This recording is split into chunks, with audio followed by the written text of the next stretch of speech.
Под рёвы и грохот орудий, в угаре взметенных лет, схоронили суровые люди радости тихий свет. Но радости тьма не скроет. О, вижу ее лучи. Потомки вспомнят, были герои, а другие шепнут — палачи. Когда гражданская война началась? Красно-белое противостояние?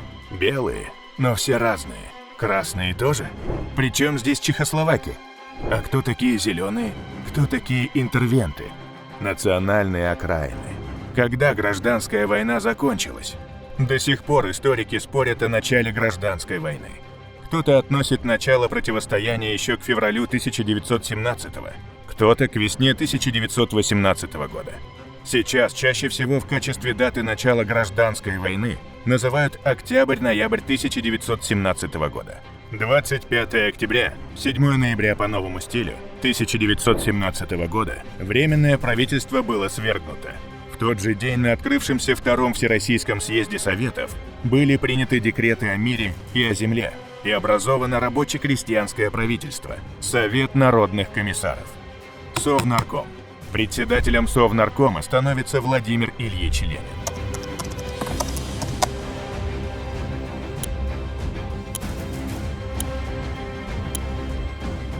Я не сомневаюсь, что петроградские солдаты и рабочие, только что завершившие победоносное восстание, сумеют подавить корниловцев. Нам нужно показать, что мы сила, способная повалить все преграды на пути к мировой революции. Наша победа обеспечена! В Петрограде захват власти прошел с незначительным количеством жертв. А вот в Москве попытка захвата власти встретила сопротивление. Большевики даже обстреливали Кремль, где держали оборону юнкера, которые в качестве опознавательного знака надели белые повязки. Так их и стали называть – Белая гвардия. Потом этот цвет приклеился ко всему антибольшевистскому движению. Захват власти в Петрограде не признал высший юридический орган власти – Сенат, не признали зарубежные дипломатические представительства, не признали некоторые органы местного самоуправления, в частности казачьи войска. Именно на территории казачьих войск и возникли первые очаги антибольшевистского сопротивления. На Дону это была добровольческая армия под командованием Михаила Васильевича Алексеева и Лавра Георгиевича Корнилова. На Урале – Оренбургское войско под командованием атамана Александра Ильича Дутова. На Дальнем Востоке – Забайкальское войско Исаула Семенова. Первый этап гражданской войны называли также часто эшелонной войной, так как боевые действия велись вдоль железнодорожных магистралей. Выделяют 4 этапа гражданской войны. Первый – октябрь 1917 года, май-июнь 1918 года. Оформление противостоящих лагерей, переход к боевым действиям малочисленных отрядов. Второй – май-июнь 1918 года, ноябрь-декабрь 1918 года. Образование фронтов, полномасштабная война с участием многотысячных армий. Третий – декабрь 1918 года, весь 1919 год, март 1920 года. Решающие сражения на всех фронтах. Перелом в войне в пользу Красной армии. Четвертый – апрель 1920 года, декабрь 1922 года. Польско-советская война. Подавление последних очагов сопротивления белых в Крыму и на Дальнем Востоке. В начальный период гражданской войны отряды белых не смогли закрепиться в крупных населенных пунктах и перешли по сути к партизанской войне. Корнилов и Алексеев ушли с Дона на Кубань в знаменитый ледяной поход. Дутов отступил в казахские степи, а Семенов ушел в Манчжурию, откуда проводил рейды на территорию Советской Республики. Пока отряды Красной гвардии гонялись за гвардией Белой, большая часть населения пока оставалась пассивна. Политически активные граждане надеялись на учредительное собрание, которое соберется и решит все проблемы. И вот выборы прошли. Большевики набрали 24% голосов. Победителями на выборах оказались эсеры со своими 40%. Но первое же заседание учредительного собрания обратилось в говорильню. Оно отказалось принимать декларацию прав трудящегося и эксплуатируемого народа. Поэтому большевики и примкнувшие к ним левые эсеры покинули зал заседания, а без них не было кворума. Сложилась патовая ситуация. Избранники, которые должны были разрешить все проблемы огромной страны, не могли договориться между собой. В итоге заседание затянулось за полночь, и прервал его матрос Железняков своей знаменитой фразой «Караул устал». Существует несколько вариаций этого высказывания, но везде фигурирует уставший караул. Караул устал. Объявляю закрытым первое заседание учредительного собрания. А на следующий день делегаты, придя к Таврическому дворцу, обнаружили закрытые двери. Потоптавшись на морозе, делегаты разошлись. Демонстрацию в защиту учредительного собрания большевики расстреляли.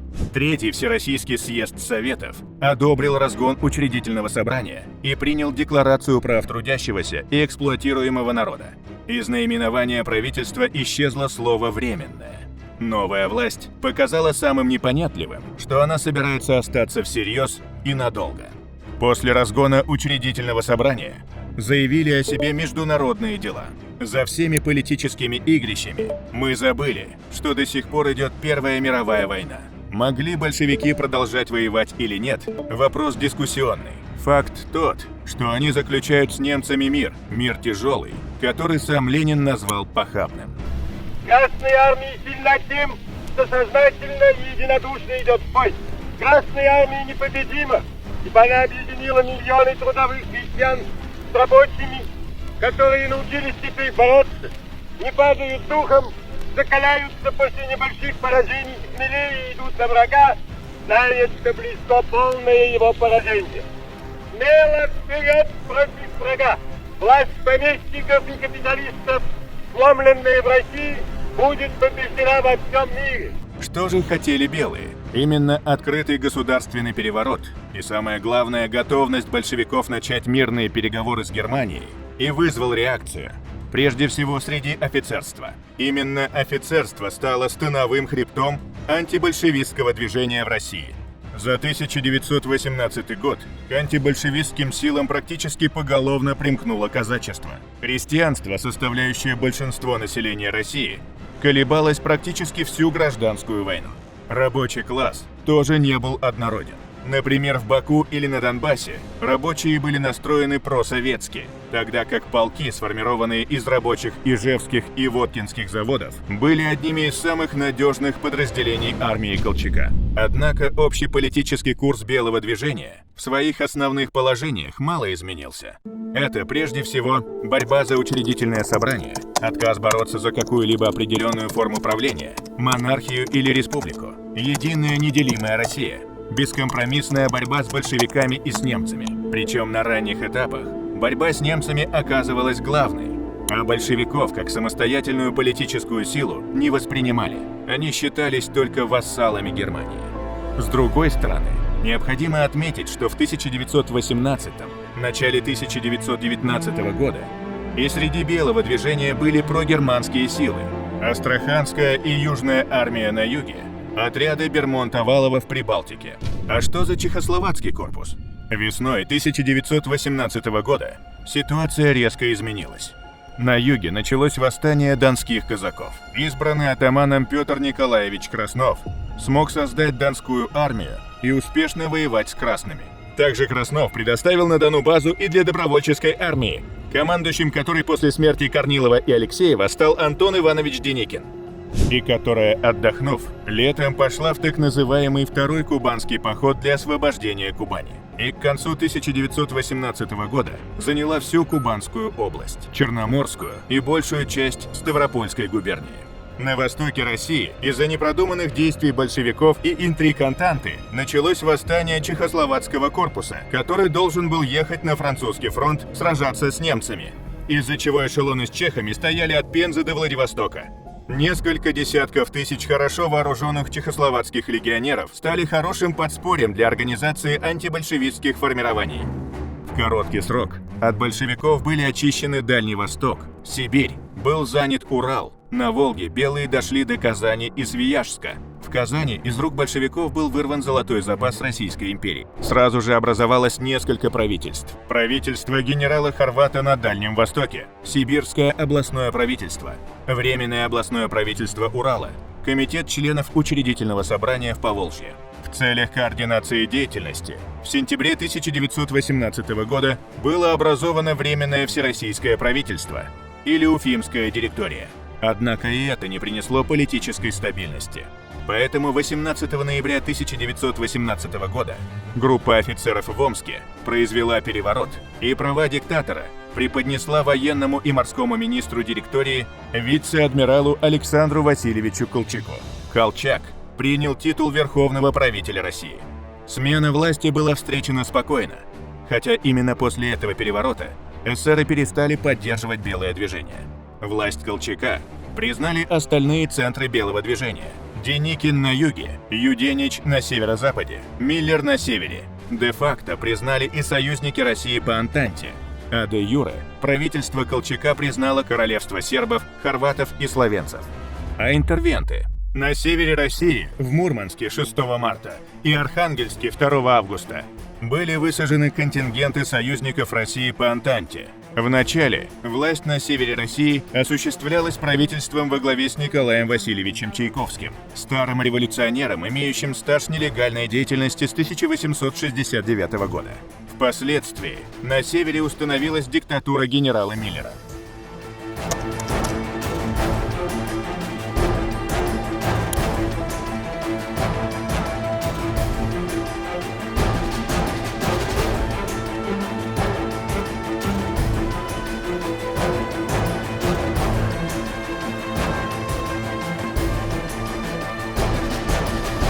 На северо-западе России ситуация была довольно сложна из-за множества военных организаций, германских войск и войск Антанты, также борющихся за влияние в регионе, а также местными сепаратистскими режимами Эстония, Латвия. Однако наиболее заметной военной силой являлась Северо-Западная армия, которой руководил герой Первой мировой войны Николай Николаевич Юденич. Август 1918 года. Дальний Восток. Самую значительную интервенцию осуществила Япония. 70 тысяч человек. К ноябрю японские оккупанты контролировали все значительные города к востоку от Читы. Японцы поддерживали атамана Семенова, конкурента Колчака. Американский экспедиционный корпус «Сибирь» насчитывал 8 тысяч человек. Он тоже был высажен во Владивостоке. Американцы заявили о своем нейтралитете в гражданской войне, но расстреливали и вешали красных партизан. Интервенты покинули Дальний Восток через 4 года, в 1922 году, когда белые были там разгромлены. 1919 год являлся кульминацией вооруженного противостояния на территории России. На юге 1919 год начался тревожно для белого движения. После ухода немцев, которые обеспечивали Дон с запада, Донская армия не смогла сдерживать натиск Красной армии, и фронт приблизился к Ростову. Да здравствует Ленин! Ура!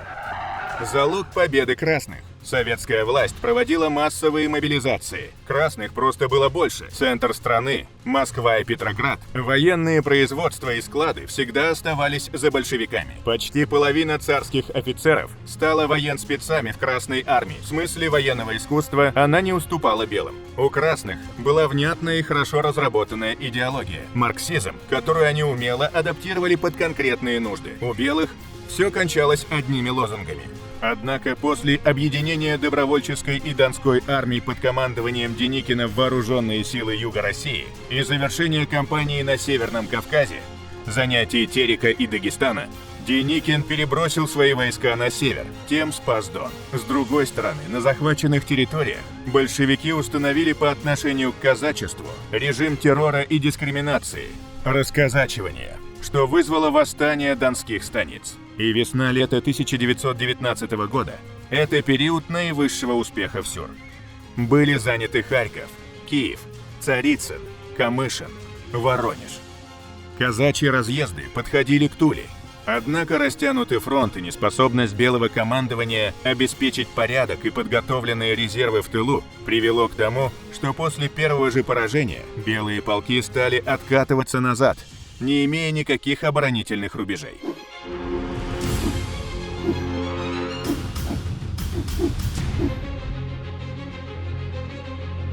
Вслед за ними, по принципу домино, стал рушиться и весь фронт. И к концу 1919 года белые оказались по сути там же, где и год назад, под Ростовом. На востоке весной 1919 года также была сделана попытка начать стратегическое наступление, но, начавшись успешно, оно заглохло, и в дальнейшем вся вторая половина 1919 года превратилась для армии Колчака в одно сплошное отступление. Летом армия Колчака оставила Урал. К зиме фронт был уже возле Иркутска. Распалась на части старая царская Россия, и многим казалось, что больше не собраться народом России воедино никогда. Но вот на наших глазах совершается великое историческое чудо. Советская власть объединяет народы старой царской России воедино. На северо-западе генерал Юденич в мае и в октябре пытался взять бывшую столицу – Петроград. Наступление в октябре достигло больших успехов. Были захвачены даже предместья города, а бойцы видели на солнце сверкающие купола Исаакиевского собора. Однако силы были слишком неравны, и взять Петротворение не удалось. Вдобавок к этому Эстония за спиной русской армии заключила с большевиками мир и отправила солдат Юденича в концлагеря. Северный фронт был самым пассивным из всех. Самым значительным событием стал уход интервентов осенью 1919 года. Северная область теперь опиралась только на свои силы. В 1920 году большевики без особых усилий ликвидировали белое движение на севере. На востоке 1920 год, по сути, это отступление Белой армии. Бои в Забайкалье, после которых несломленные части Белой армии отошли в Манчжурию и на Дальний Восток. А кто такие зеленые? Зеленые, нерегулярные, повстанческо-партизанские формирования, как правило, крестьянские или казачьи, противостояли и красным, и белым. Конкретное определение зеленых – способ самоорганизации широких масс крестьянства в гражданской войне, сориентированный на защиту местных ресурсов и неучастие в ней. Массовой базой зеленого движения было столь же массовое дезертирство из Красной армии, а также из белых армий. Самые яркие представители зеленых – Нестор Иванович Махно, Махновщина, и Александр Степанович Антонов, Антоновщина. Самое яркое их изобретение – тачанка, запряженная лошадьми повозка с установленным на ней пулеметом. Когда же гражданская война закончилась? На юге 1920 год начался успешными операциями под Ростовом, но они лишь временно отсрочили общее поражение армии Деникина. К марту 1920 года весь Северный Кавказ был занят Красной армией. Оставшиеся белые войска закрепились в Крыму. В Крым весной прибыли деморализованные отряды бывших чинов ВСЮР и беженцев. Позади осталась трагическая новороссийская катастрофа. Впереди неизвестность. План «Максимум» – обеспечить эвакуацию из Крыма всех желающих. Потребовалась вся энергия генерала Врангеля, чтобы вновь вдохнуть жизнь в армию. Начать проведение не только аграрной реформы, но и наступление, которое даже вынудило Красное командование признать приоритет Крымского фронта перед польским. Итог лихорадочной деятельности барона Врангеля состоял не только в том, что эвакуация из Крыма прошла практически без нареканий, но и в том, что русская армия ушла с осознанием, что проиграно сражение, а не война. И через несколько месяцев в Галиполи уже обсуждались планы весеннего похода на территорию Советской Республики. Неверно думать, что гражданская война закончилась с эвакуацией Врангеля из Крыма в ноябре 1920 года. Еще 2 года гремели пушки на Дальнем Востоке. В 1922 году во Владивостоке генерал Дитерикс провел Земский собор, где признал, что единственным хозяином земли русской является династия Романовых, и белое движение должно бороться за реставрацию монархии.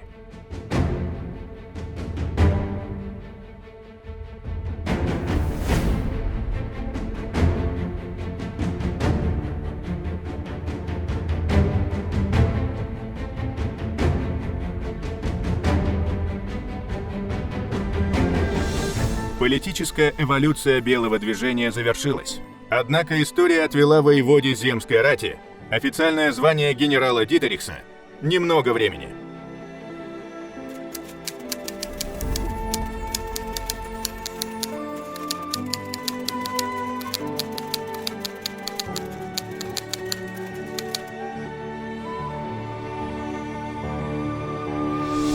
– 25 октября 1922 год. Части Земской рати эвакуировались из Владивостока. Следует отметить, что в Петропавловске-Камчатском, например, советская власть была установлена в 1923 году. но не из-за сильного сопротивления. Просто Красная Армия только в 1923 году дошла до восточных границ бывшей Российской империи. Но ситуация в СССР еще долгое время была неспокойной. На территории СССР продолжалась партизанская война против большевизма.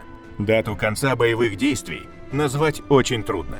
Наиболее крупными из них были Кронштадтское восстание 1921 года, Тамбовское восстание 1920-1922 годов, Западносибирское восстание 1921-22 годов. Активны повстанцы были и на Северном Кавказе. Летом 1920 года прокатилось крупное восстание терских казаков на реке Сунжа. В 1922 году повстанцы на короткое время захватывают крупный город Кизляр. В 1921-1922 годах повстанческие отряды активны на Украине. До середины 1920-х действуют в Белоруссии, на Северном Кавказе, Карелии. Ушедшие стали создавать мир русского зарубежья и грезить весенним походом. Оставшиеся стали создавать новое государство на руинах старого. Всю гражданскую войну Красная Армия благодаря мобилизациям росла и достигла почти 5,5 миллионов человек. Численность белых достигала 500 тысяч. Но все равно, как подсчитали историки, непосредственное участие в гражданской войне принимало лишь 5% населения. Последствия несопоставимы с этой незначительной долей. Последствия гражданских войн преодолеваются долго. В США и через 150 лет воюют с памятниками деятелям своей гражданской. Наша преодолена во время Великой Отечественной. Памятник сыновьям России, воевавшим в гражданскую войну, был установлен к столетию со дня ее окончания. В Севастополе в 2021. Его еще называют памятником примирения.